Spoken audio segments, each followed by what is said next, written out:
Welcome to Connect, a program where we explore our connections to the community. Typically, we invite two people for a conversation about a specific topic and to share their link with the community. We hope that through our conversation, you at home will be able to explore your connections. I'm joined here by Muna AlSheikh and Jim Weller. And Muna is a workshop facilitator on peace building and cross-cultural understanding. Correct. Muna, please tell us a little bit about yourself and how you came to do this work. I came to America about 9 years ago, really seeking a multicultural understanding and spiritual growth. Being born to Palestinian parents, my dad and mom were born in Jerusalem. I was born in the Arabian Gulf in Abu Dhabi and was raised in Jordan. And given the political and cultural, social charges really brought up in that atmosphere, I was tired of the division and was tortured by what's happening in the media and the news and globally, the wars, the hatred, the judgments.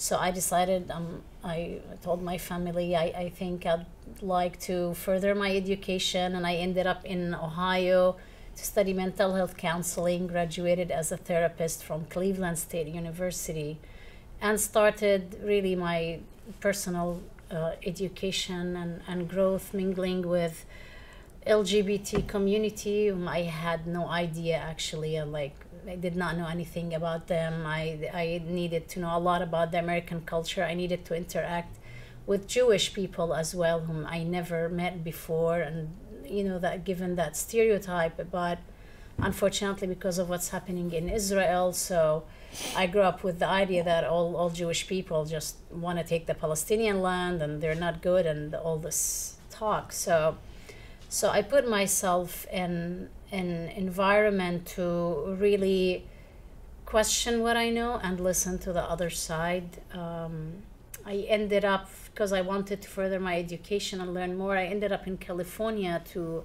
study transpersonal psychology. That was about 5 years ago. That's when, after a while, I met my husband, who is American. I was born and raised Muslim, and he is American from Christian, Jewish, and Sufi background. And it just dawned on me after a while that I want to expand from the mental health counseling and working individually with people to really try to seed seeds of consciousness and understanding across cultures, sharing my own story in the workshops I give, and I invite people to question our human conditioning and really connect with each other from the heart and expand our minds to what we possibly do not know and why we end up hating and judging people from other cultures. So that's in a nutshell what I do right now. That's great, thank you. Now, Jim, you have been involved with the Peace United Church of Christ for a long time. What led you to the work with immigrants and refugees? Well, I am a minister, and my calling is to what I think of as a community ministry. So I spend most of my work as an unpaid community organizer, representing my church, which is Peace United Church of Christ. My focus has always been in the area of social justice, because that's in the DNA of my denomination.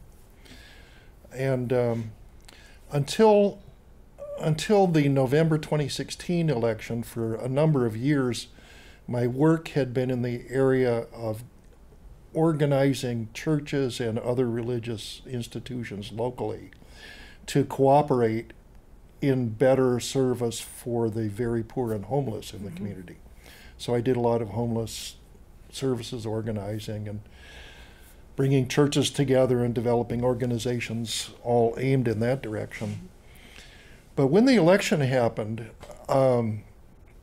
it was very clear to me very soon that I was called to a different need in the community, which is to help the community, and specifically the undocumented members of the community, to organize, to better protect and support and resist federal oppression of undocumented immigrants and strangers of all kinds, immigrants, refugees.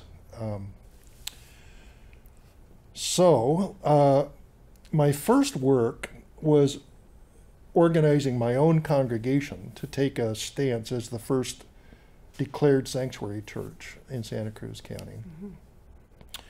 And then once we had accomplished that and developed a deep and abiding commitment within the church, we set out to begin organizing other churches to join us in the same, what we call the New Sanctuary Movement. And that led me into association with other leaders in the community outside the church who were organizing what we know as Sanctuary Santa Cruz now. So I was a part of the organizing process that became Sanctuary Santa Cruz from the beginning, first as a representative of the faith communities. And since then, I've assumed more of a leadership role, and I serve at the center of what we call the Sanctuary Central Committee, which is a coordinating group that tries to keep everybody connected in this growing network, where there are lots of projects being carried out all the time by lots of different groups. Wonderful. Talking about groups, could you tell a little bit more, Muna, about the Muslim Solidarity Group? Yes, of course. The Muslim Solidarity Group is part of the Santa Cruz Sanctuary project that Jim was talking about, and it actually started last year after two activists here and in the local scene, Sheila and Bonita. They attended a conference at Peace United Church, and they got really enthusiastic after that to establish this group, and it's part of the whole project. I joined them about a year ago as well. They are basically passionate, and the members who are part of the group now, we're passionate about really bringing forth understanding and education about who Muslims are. I mean, there are millions and millions of Muslims spread all over the world, many of them in the Asia Pacific region, many of them in the Arab world where I come from. And we are like a very diverse group. Islam is one religion, but we are talking about millions of people from different countries and cultures and speaking different languages. So there is a lot of diversity there. And unfortunately, what we hear in the news just takes us to just one image of what it means to be a Muslim. So we are into educating the public and having local events to let people come in a very amicable environment and share with us what it means to identify as a Muslim, and what we do, who we are, and how different we are, and we have fun together, and music and food, and educate people about the aspects of the religion as well and the identity of it. Right. And I believe we have on the screen, we have the purpose of the Muslim Solidarity Group. So here we have it, and people at home can read it and kind of see what you were just talking about neighbors, our Muslim neighbors.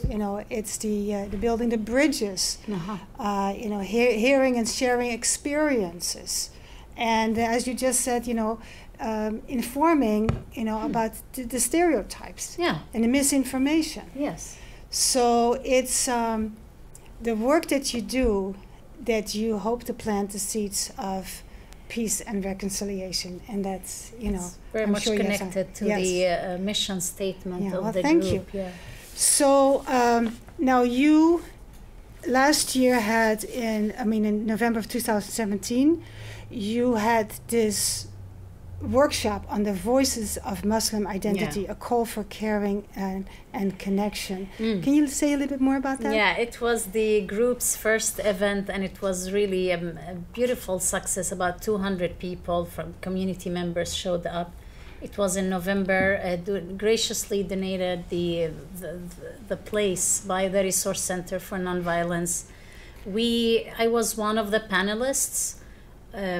We were 3 women and 1 man. We all had different stories to share about how to be and how to be a Muslim and how we were raised Muslim and our ideas and perspectives. So it was very informative and educational, honestly. And we had amazing Q&A session.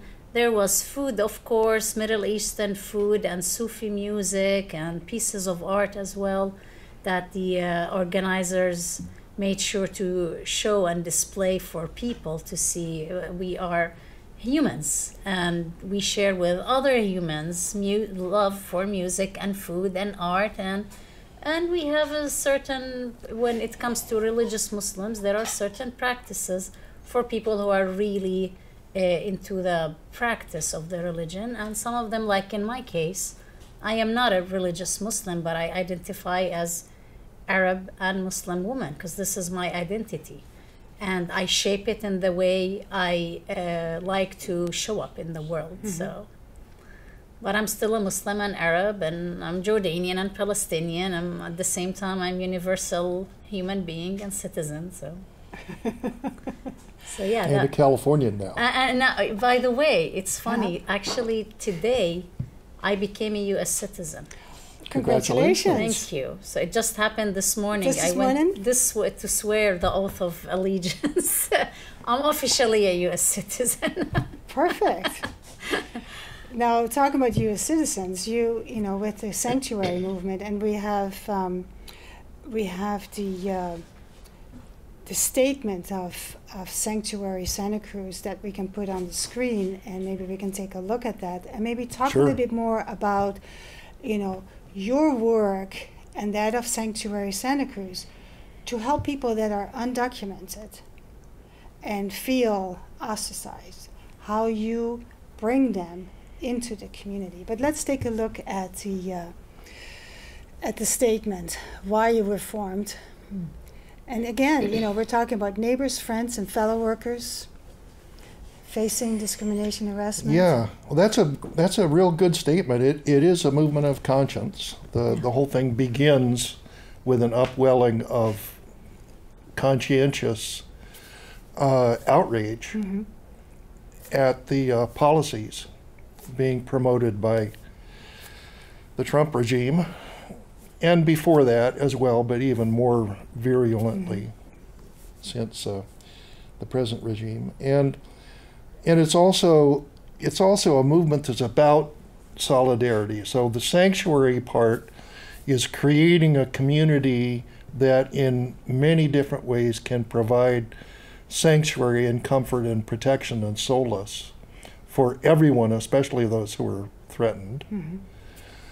And the solidarity part is trying to build connections, interpersonal relationships between people in different sectors of the community, specifically in this case between those who are living in the undocumented communities and the rest of us who are not. So that's the overall job of Sanctuary Santa Cruz, is to create a sanctuary community which is also a community of solidarity. And there are a million different ways to do that. Now, one of the ways that Sanctuary has been working is through YAR. Can you tell a bit more about YAR? YAR is a large and active subgroup under the Sanctuary Santa Cruz umbrella. YAR stands for Your Allied Rapid Response. And the YARites, as we call them, began mainly with a focus on developing a grassroots-based, non-governmental, non-public, non-private rapid response system so that when ICE raids happen, trained members of the community are prepared to show up at a moment's notice, not to interfere or cause trouble, but to document what's going on, take film, take videos, take pictures, take notes, and create witness to the activities that are underway, which can be especially important when they are illegal activities, when ICE is operating in a way that's unconstitutional and could be defense on behalf of our neighbors who are detained and put into deportation proceedings. So YAR is the group that has developed the Santa Cruz County Rapid Response System, which is very well organized and very well developed and seems to work. That's correct. Yeah. Now, that brings me to the workshop that was held just last month in January, where I actually participated myself, which was the bystander intervention training. And we have a couple of pictures of that, and maybe you can tell us a little bit more about that, you know, because you were there. Yeah. So tell us a little bit about the pictures that we're going to see right now from the bystander intervention training. Here we are. Actually, in partnership with YAR. Yes. And CARE San Francisco, which is the Council on American Islamic Relations. And I think there they are. Yeah. Yeah, organized by the Muslim Solidarity Group as well. We held it on January 27th at the Quaker Center in Santa Cruz. Bystander intervention training. It was amazing, actually. About 100 people showed up. And they were, it was 2 hours, but it was very informative and practical, educational and fun. So they showed people, we did mock-ups of how we can behave when we see non-violently. What's a non-violent way of responding, and if we are witnessing harassment on the street, racism or discrimination or harassment to people. And I remember it was really amazing role playing with all the scenarios. Like as I remember, one of the scenarios was a woman wearing hijab in a bus that was being harassed, and there was another one of a transgender person going in a bathroom or restroom that was as well being harassed. And we as well presented another scenario on I think black Muslim woman or just black male, I can't remember, but it really gave the audience practical skills on how we can non-violently and with intelligence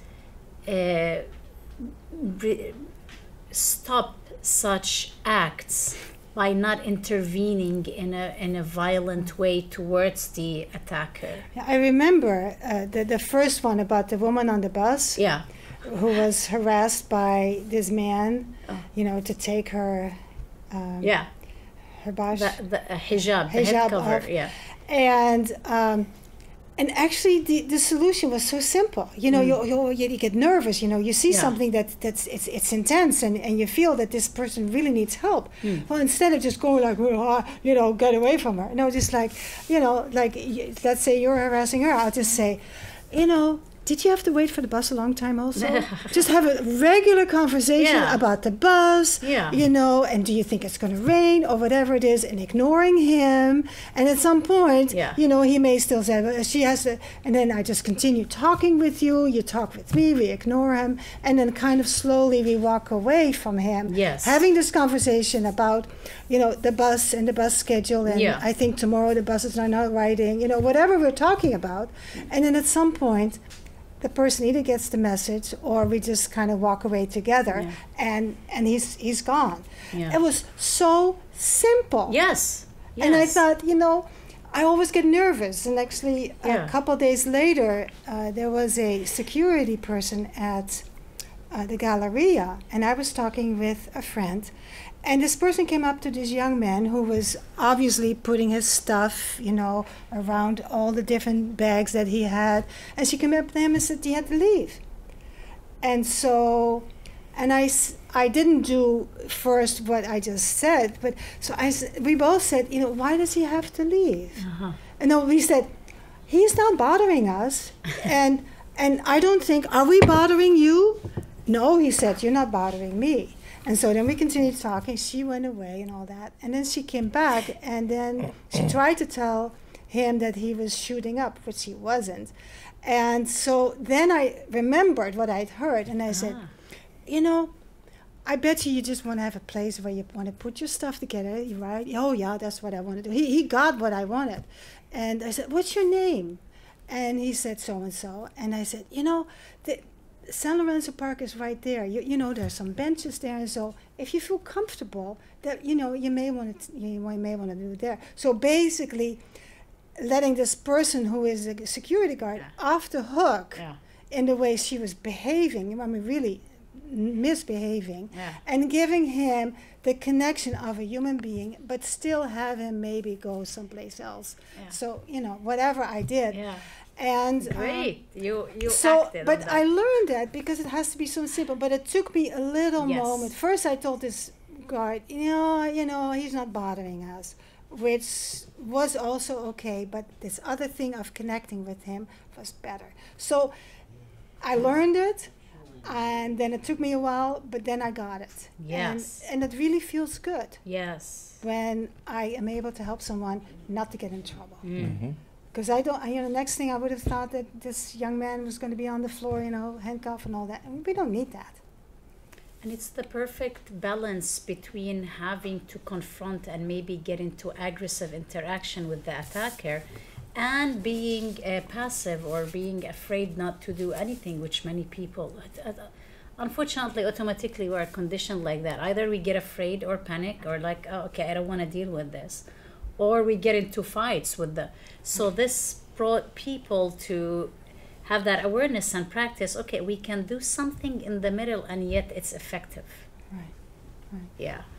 So Jim, we have a couple of slides about some of the activities from the last year. Maybe we should show that, and you tell a little bit more about other activities and the rallies and the dreamers that you've done. So why don't we take a look at some of the pictures and you tell us more about that. Okay.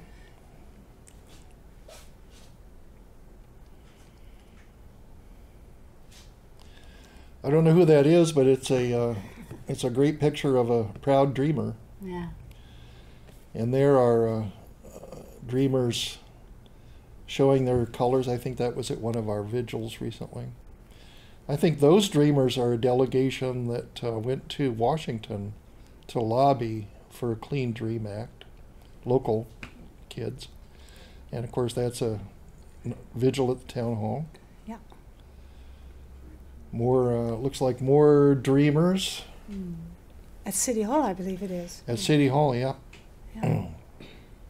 So tell us a little bit more about the activities that you've been doing the last year. Well, we've done a number of things. Some of the public activities have included what we call the Santa Cruz Dreamer Project, which is led by a young woman who is herself a DACA recipient and is very radicalized and energized by the condition that she's in. She feels very threatened. Right. And so she's doing everything she can to resist that and to organize other people to resist it. And so it's great to see a young emerging leader of the undocumented community taking on responsibility for leadership. Yeah. So Gabriela Cruz is doing a lot with that, the Santa Cruz Dreamer Project. We have also recently begun a series which will continue of what we call TPS workshops. The Trump administration recently decided to withdraw temporary protected status for a certain class of immigrants who were were protected because of violence in their homelands. Here, that's a El Salvadoran community, and we've been working with those people to inform them about their rights and how they can help themselves as time ticks down, legal clinics. So those are two things, just two of many. I know. It's Wonderful. amazing we Yeah. see out there. Now you're doing something with Ramadan, right?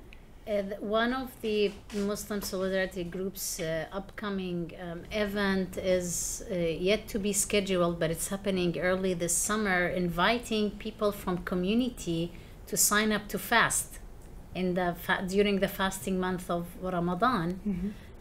To fast with Muslims, and it will be sharing as well information and educating people about fasting and Ramadan, and they will have as well, they'll break the fast together and have iftar, and where there will be music and chanting and drumming.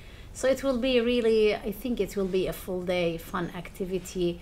And the Museum of Art and History in downtown, they are offering to host something as well, I think soon, at their premises about the education about fasting to the local community. Wonderful. So it looks to me that those people who have been listening to you, they might want to get involved. So maybe what we should do is put again your website and maybe phone number on the screen, so that you want people to get involved, right? Absolutely, yes. yeah. Whoever feels called to be part of this amazing positive change and uprising happening, absolutely, yeah. Yeah. All right. Sanctuary Santa Cruz has a website, Yes. sanctuary-sc.net. There are ways to get involved at the website. We're at the downtown farmers market tabling every Wednesday afternoon, so you can show up So and talk people to can- us there. Perfect. Well, unfortunately, as always is, we run out of time, but we want to thank you, Muna AlSheikh, Thank you. and Jim Weller for coming and talking with us and Thank you, having this Mathilde. conversation, because you bring something important to the community. And we want to thank people at home. Thank you so much for tuning in, and until next time.